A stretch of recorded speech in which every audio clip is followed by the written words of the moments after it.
Okay, some breaking news from the Atlanta Journal-Constitution, who has issued a correction to a report that was filed at the outlet in late June.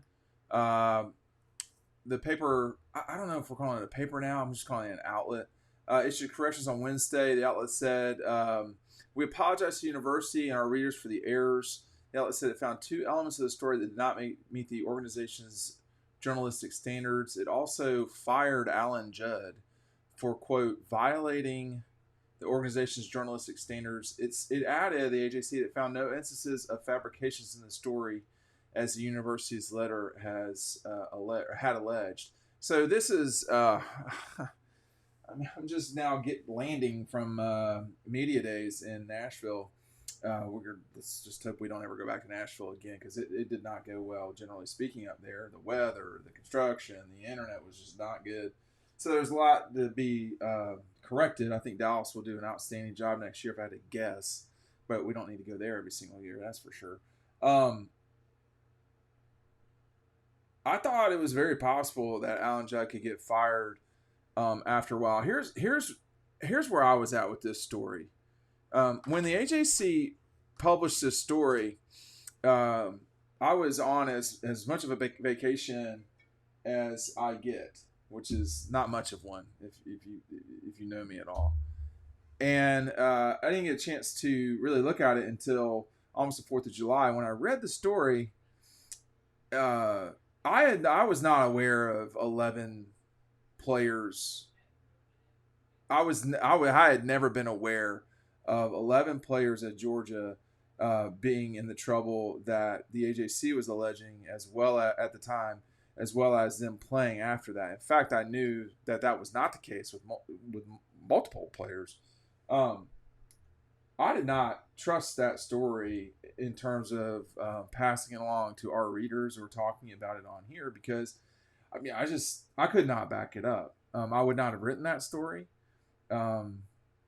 I think that it's a real problem for that outlet right now. I mean, they look really bad, but and it's concerning to me beyond just everybody wants to run the AJC down, and that's fine, I guess. I mean, whatever. But I think the real problem here too is that in media today, there are fewer and fewer editors. I mean, someone at Dog Post, if you're writing that story, it doesn't matter where you're at. If you're writing that story and you're alleging that 11 things have happened, or 11 different players have done something and then still stayed on the team, well, you had better be certain you're right. And the Associated Press did not run with that story. A lot of people did not. I don't know where this goes now from here on out. If I were Georgia, I'd want to be done with this. I wouldn't go much further than they already are now. If they, I'm sure the AJC is going to continue to report, and other people are going to report, but I would want this to slow down some if I could. But that's me. You've got a football season coming up. Speaking of which, make sure you're picking up Double Dogs today. If you do, when you do, you're going to get our 2023 preview, which is included with it. So you buy the book, you get the preview for free. It comes with it. Our friends at Red Zone are helping us out with this promotion, which will change probably sooner than later. So pick that up while you can. But I think for Georgia, Media Days was not about this story, which is kind of curious, because I mean it is. I mean, the speeding has been a real issue. Georgia's had two people in the program pass away, which is something Kirby touched on at the start of Media Days. And, this has been as dangerous a time, if you want to call it that. This has been as rough a time at Georgia's athletic department as I can remember since Jan Kemp. And, you still have multiple lawsuits that are out there pointing at the university's athletic department. So Georgia definitely got the W in this instance, but I think that,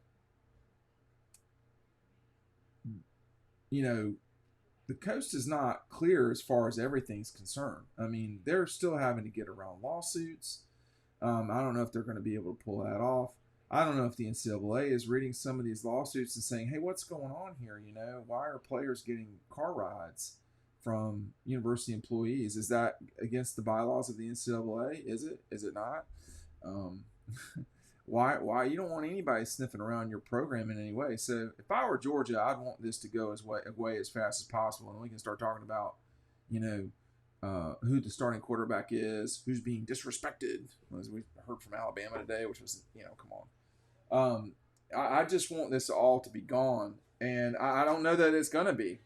I also think the other thing, too, when you think about it, is that, Alan Judd was a reporter, and, everybody's going to dunk on Alan Judd, which is, that they're within their right. I mean, I would have never written that story personally. But he did a lot of good reporting before that. That is all now going to be forgotten. And that is the problem when you do what we do for a living. When you actually do, when you're a legitimate reporter, what you say, what you write, what you say is important, because you are, we have a very large audience at Dog Post. The Atlanta Journal-Constitution has a much larger audience. But that doesn't matter. At the end of the day, you just, you can't be wrong. You can't be wrong. And it makes it look like Georgia's like completely correct. Well, the Atlanta Journal-Constitution is not disputing. They're not taking the report down. I mean, Georgia asked them to demanded that they take the report down. They're not taking the report down. So we're not at the finish line yet of this, colossal showdown between two of the state's largest institutions. But it was very bad. I don't know why Alan Judd was doing interviews. That makes no sense to me. I don't know why that story was printed to begin with or posted. I don't know who his editor is or was, but there's questions to be asked there for sure. I don't know why Alan Judd's doing interviews. That made no sense to me at all, ever. And I don't think the AJC had a choice. They had to let him go. You cannot be, you can't be wrong like that and do what we do. You can be wrong, but you can't be wrong like that. It's a little bit like the speeding with the Georgia players. Like, there are going to be times when, in reporting, there can be details that are off. You'd rather that not be the case, but in the world that we live in, that's going to happen. Unfortunately, that doesn't mean you're purposely trying to get something wrong.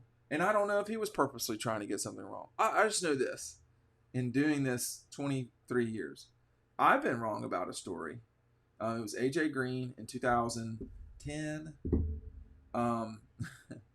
which I have never reported on NCAA stuff since. And there's a reason why. Because you can't, that is like a black box. So my lesson was learned that day. Just haven't done it since. And I haven't been wrong since either, by the way, too. So there's been stuff that Georgia has not been happy about, but that's reporting. That's how this goes.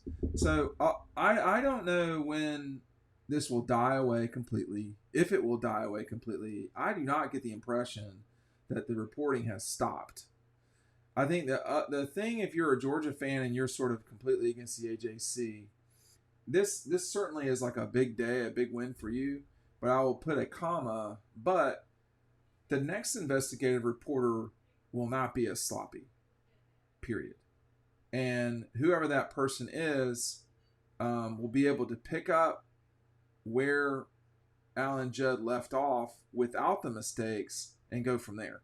So the request for Freedom of Information Act stuff, that's still in the hopper. That's not just from an employee; it's for the outlet. Now Georgia may try to say it's for the employee, not the paper, but the paper would probably win that fight.